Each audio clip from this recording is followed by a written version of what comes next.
Alright, everyone, welcome to a 23rd episode of Everyday Thoughts. Yesterday I couldn't upload a video, but that doesn't matter since I still have a shit ton written down that I won't talk about, and I'm just gonna combine it with the things I learned today. So let's get straight into it. The first thing being,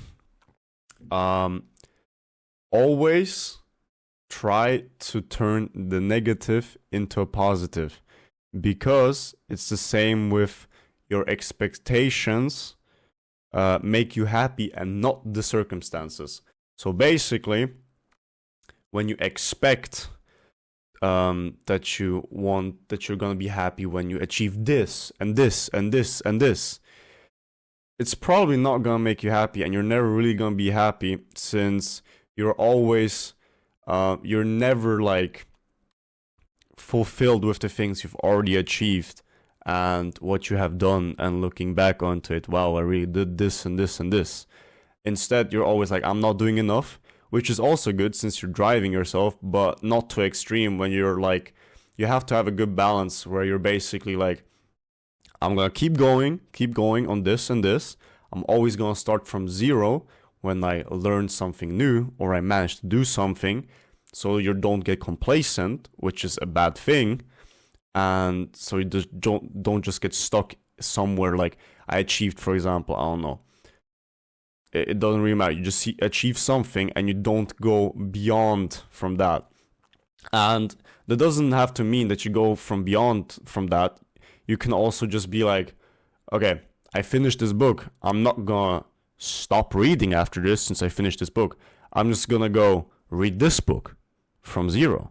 Or I managed to learn an instrument really well, might as well start another one, or get even better in it, and so on and so on.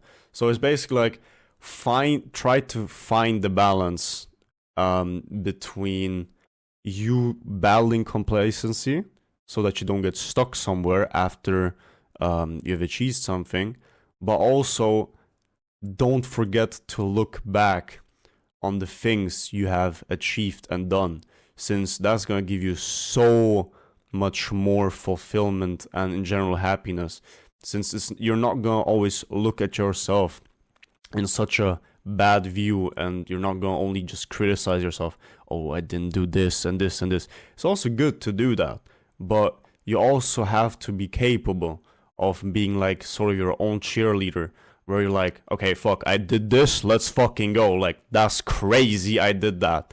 And this and this. So I think that is really important. And the second, and like combining it with, I think it was a negative feedback loop. Oh yeah, I think it is. Which basically is like when you expect something to be bad on you, you're always going to try to live that expectation. So if you just, for example, I don't know, you think that your relationship is never gonna work, well, of course it's not gonna work. You're gonna try to find ways to justify that it's not gonna work, and in the end it's not gonna work because of the whole mentality. So you just have to have like a whole 180 shift and look more on the positive side, since you have more positive expectations, people are gonna be around you more as well, since you're more of a positive person. Nobody wants to be around someone who's just negative all the time. It's not fun. And when being positive, it's just so much more enjoyable to be around. And for yourself, you're also gonna be feeling so much better, since you're not always thinking about negative things that can happen here and there, since you're more trying to be the person that just strives always for the positive and the positive. Then another thing is that I also often ask myself, do I actually do the things that I preach? So for example, I like reading a lot. Hasn't been so long since I do like it. But like, I had a real long time where I just didn't read anything and I just thought it was pointless. It's absolutely not. And then it's just doing the things that you actually preach. So if you have something that you're telling other people to do, since it's always basically the first phase of discovering something, oh, it's so cool, like try this out and it's so good and this and that. But you actually have to do the things that you're preaching about, or it has absolutely no weight behind it, and you're basically kind of lying to them, but mostly lying to yourself. If you know something is good and you're preaching about it, but you're not doing it, well, you're basically lying to yourself, and you're just tricking your brain into thinking that you're doing it by talking about it, but you're still not doing it. Then, also very important thing, when you are really good at something, like extraordinary or just really good in general, it's really important to stay humble and don't push people down, but pull them up with you. Since this is what I really like, especially learned when it comes to like handstands and shit. When you try to teach something to someone that has absolutely no clue about it, but you know a lot about it, you kind of have to take like multiple steps back and try to think like the person has absolutely no idea about it. And if they don't manage to do it, don't be hateful on it because they can't do it. Just try to be patient, and you basically just have to be like, you have to have the social intelligence to kind of just try to be in that position of the person that has no idea how to do the thing, or just doesn't know, because they don't know. It's so much harder to learn something that you don't know than to teach something that you do know. But teaching it correctly is extremely hard as well, because you have to be able to go a couple of steps back and try to be a person like the person that doesn't know. So yes, and that's very closely linked to being humble, since when you can do something, but somebody doesn't, or you're really good at something, just try to teach them properly and don't just look down on them. Well, he's not doing it. Why should I care? Like, I'm better than him. It's not a good mindset, in my opinion. Then that's also a really good thing, in my opinion. When deciding things and when it comes to decisions, it's your own fault if you take bad decisions or if you do bad decisions. It's your own fault. And a way that you can improve your decision making is basically just try and think to yourself, what would the I from tomorrow or from in a week want me to do in this current situation? And if you do that, regret is basically non-existent after that, since you're mostly always gonna take the decision that you probably don't want to directly take, but that you know is the correct decision. Like, relying on feelings when doing decisions is a very bad idea. Very bad idea, since you're basically just being impulsive, and that most of the time doesn't end well.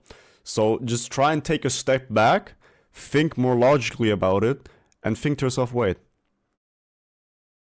would the I in a week want me to do this right now or not?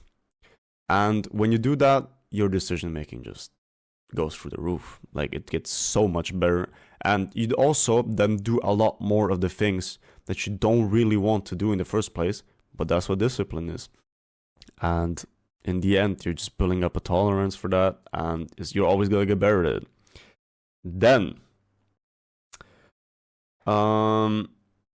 the same, like, reflecting upon consuming a medium. I think that's really interesting, and made me quit most of social media, to be honest, since when I just stop for a second and I'm mindful of, wait, what the fuck am I even watching like right now? Like Instagram Reels or fucking TikTok. Well, I've never had TikTok. Wouldn't recommend it, to be honest. Like seeing people generally just seeing people in the street on the phone all the time. It's scary. Like it's everyone glued to something. It's actually crazy. And of course, consuming something is not a bad thing in itself, but it depends on what you consume. Like it's the same thing, like a good thing, but too much of it. A good thing can be good, but too much of it can be toxic. It's like, for example, yes, especially when it comes to like information about something, for example, fitness information. Like informing yourself is a really good thing, but informing yourself too much, since there's so much information, just results in paralysis by analysis. So you won't do anything in the end. You just know a lot, but you're not doing anything with the information, since you can't decide on what you're gonna do. And that also just plays into, in general, consuming something. So if you're watching something or if you're reading something, take like after 50 minutes, for example, just take a short break and think to yourself, is the thing that I'm consuming right now, how does it make me feel? Like first, how does it make me feel? And second, is it really worth my time? And third, what am I gaining from this? If you can answer all of these questions fairly well, then keep on doing the thing that you're doing, since it's helping you. But if some of the answers are like wobbly, or all of them, maybe rethink if the thing that you're consuming is actually good for you and if it benefits you in some kind of way. And yes, that is basically it. I hope you enjoyed. This is quite a long video, I think, but I hope it doesn't matter. And I'll see you around. See ya.